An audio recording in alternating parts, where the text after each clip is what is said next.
अस्सलाम वालेकुम। आज हम बना रहे हैं एक मीठे की रेसिपी। ये है रामपुर की गुलत्थी। गुलत्थी बेसिकली एक खीर ही होती है जिसमें कि मावा और ड्राई फ्रूट्स का इस्तेमाल ज़्यादा होता है और इसे ठंडा करके सर्व किया जाता है। तो इसको बनाना शुरू करते हैं। इसके लिए मैंने 2 लीटर दूध लिया है। इसके लिए फुल फैट दूध लेना ज़रूरी नहीं है, कोई भी नॉर्मल दूध ले सकते हैं। क्योंकि इसमें खोआ ऐड करना है तो इसलिए हम नॉर्मल दूध का इस्तेमाल कर रहे हैं। इस दूध को हम हाई फ्लेम पर बॉईल करेंगे। बॉईल आने तक हमें इसे गर्म करना है। जब तक बॉईल आ रहा है हम और चीज़ें देख लेते हैं। यहाँ पर 150 ग्राम खीर वाले चावल लिए हैं जिसे धोकर भिगो दिया है 20 मिनट के लिए। साथ में शुगर ली है, इसमें शुगर ज़्यादा जाती है। 300 ग्राम शुगर ली है और साथ ही नारियल का बुरादा लिया है, सूखा नारियल का बुरादा 100 ग्राम। और कुछ ड्राई नट्स लिए हैं जैसे कि काजू, किशमिश, बादाम और चिरौंजी।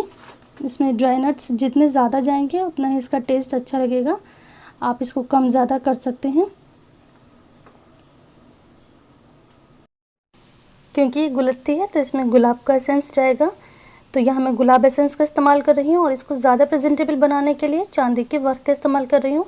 अगर आप चाहें तो चांदी का वर्क स्किप कर सकते हैं। मैंने यहाँ पर खीर वाले चावल का इस्तेमाल करा है। ये कच्चे, मोटे और टूटे हुए होते हैं जिससे कि खीर का टेक्सचर और लुक दोनों ही बहुत अच्छा आता है और ये जल्दी सॉफ्ट भी हो जाते हैं। अगर हम नॉर्मल बासमती राइस से या सेला राइस से खीर बनाते हैं वो स्मूथनेस नहीं आती जो एक खीर में होनी चाहिए। तो कोशिश करें कि आप इसके लिए खीर वाला ही चावल का इस्तेमाल करें। जैसे कि मैंने बताया इसमें खोवे का इस्तेमाल ज़्यादा होता है, तो मैंने 300 ग्राम यहाँ पर मावा लिया है। और खुशबू के लिए हरी इलायची ली है 5 से 6, जिसको कि हमने दरदरा सा कूट लिया है। इधर गैस पर हाई फ्लेम पर दूध बॉईल हो रहा है। दूध में बॉईल आ चुका है। अब इसको मीडियम फ्लेम पर कर देंगे और बस 2 मिनट के लिए और इसको कुक करेंगे। उसके बाद जो हमने चावल भिगो के रखे थे उसको ग्राइंडिंग जार में डालेंगे और बहुत थोड़े से पानी के साथ यानी 2 टेबल स्पून पानी के साथ हम इसको पीस लेंगे। हमें इसमें दानेदार इसको पीसना है, फाइन पेस्ट नहीं बनाना, इसको दरदरा ही पीसना है। अब इन पिसे हुए चावलों को हमें आहिस्ता से दूध में ऐड करना है। हमें ध्यान रखना है कि एक साथ सारे चावल नहीं डालने, हमें चलाते रहना है फिर ये चावल डालने हैं। अगर हम एक साथ डालेंगे चावल तो वो लम्स बन जाएंगे और एक जगह इकट्ठे हो जाएंगे। तो इस बात का ध्यान रखना है कि चावल डालने के साथ ही इसको फ़ौरन चलाना है। साइड में अगर मलाई जमती है तो उसको साइड से छुटा कर बीच में डालना है जिससे कि दूध ये थिक हो जाएगा। अब इसमें बॉईल आना शुरू हो गया है। चावल डालने के बाद हम इसे 20 से 25 मिनट तक के लिए मीडियम फ्लेम पर कुक करेंगे जिससे कि चावल सॉफ्ट हो जाएं। देखिए चावल सॉफ्ट हो गए हैं। इसको तकरीबन 25 मिनट हमने कुक करा है मीडियम फ्लेम पर। जब चावल सॉफ्ट हो जाते हैं तभी हमें शुगर ऐड करनी चाहिए। अगर हम शुगर पहले ऐड कर देंगे तो चावल सॉफ्ट नहीं होते। तो हमने यहाँ शुगर ऐड करके इसको भी मिक्स कर दिया है। और जो इलायची हमने पीस कर रखी थी वो यहाँ डाल दी हैं। इनको डालकर मिक्स करके 2 मिनट के लिए सिर्फ कुक करेंगे।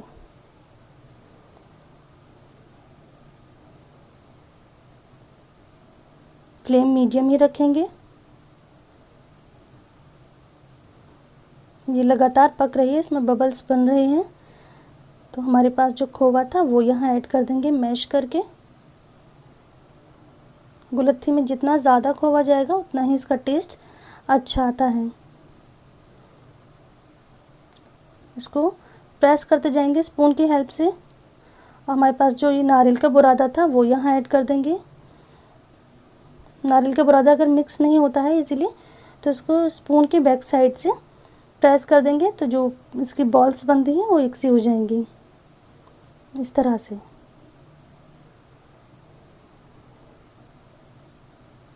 तो इसको हमें बिल्कुल स्मूथ कर लेना है खीर को। इसे भी हमें सिर्फ 5 मिनट के लिए कुक करना है। ये बिल्कुल स्मूथ हो चुकी है, इसमें अच्छे बबल्स आ रहे हैं। अब इसमें हम ड्राई नट्स इस्तेमाल कर देंगे। थोड़े से ड्राई फ्रूट्स हमने बचा लिए हैं गार्निशिंग के लिए, बाकी यहाँ डाल दिए हैं। इन्हें भी डालकर मिक्स कर लेंगे।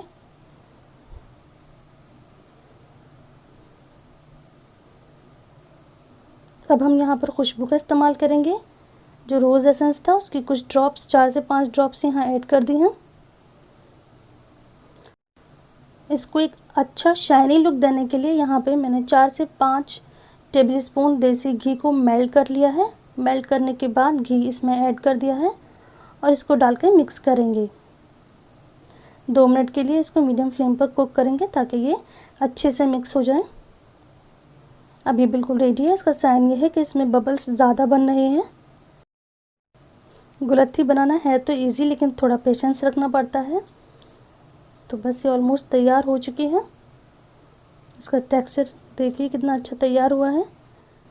बस अब गैस की फ्लेम को ऑफ़ कर देंगे और इसको ठंडा होने देते हैं, रूम टेम्परेचर पर आने देते हैं। रूम टेम्परेचर पर आने के बाद इसको सर्विंग डिश में निकालेंगे। बेसिकली तो इसे मिट्टी के पॉट में सर्व किया जाता है, लेकिन वो उस टाइम अवेलेबल नहीं है, तो मैंने सेरेमिक में इसको सर्व करा है। कि मिट्टी के बर्तन में सर्व करने से इसमें एक अलग ही बात होती है, एक बहुत ही अच्छा सौंधापन आता है जो कि गुलत्थी की पहचान होती है। तो कोशिश करें कि इसे मिट्टी के बर्तन में ही सर्व करें। तो अब मैं इसको डेकोरेट करती हूँ। इसके लिए मैंने सबसे पहले चांदी का वर्क लगाया है। उसके बाद जितने भी आपके पास ड्राई नट्स हैं उसको डालें। मैं यहाँ पर बादाम, काजू, किशमिश और चिरौंजी डाल रही हूँ। आपके पास जो ड्राई नट्स हों आप उससे इसको गार्निश करें और फिर इसको फ्रिज में ठंडा होने दें। इसको चिल्ड ही सर्व करा जाता है, ठंडा ही इसको खाया जाता है। तो उम्मीद करती हूँ गुलत्थी की ये रेसिपी आपको बहुत पसंद आई होगी। अगर पसंद आती है तो प्लीज़ कमेंट में मुझे बताइए।